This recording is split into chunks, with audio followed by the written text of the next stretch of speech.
What would be a successful race day for you on Sunday? Sunday, hopefully, for a better Matasha, because according to my training was going well. Even there is ups and down to do training, but according to experience and my tricks for running, I hopefully I will run well. And talk about seconding. Do you have an alternative plan compared to given the challenges about the experience in the last year?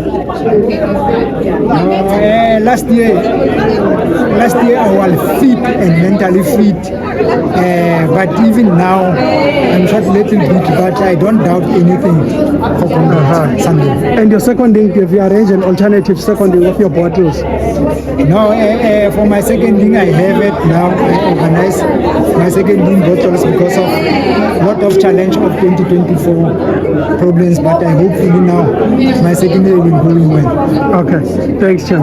Thank you. Sure.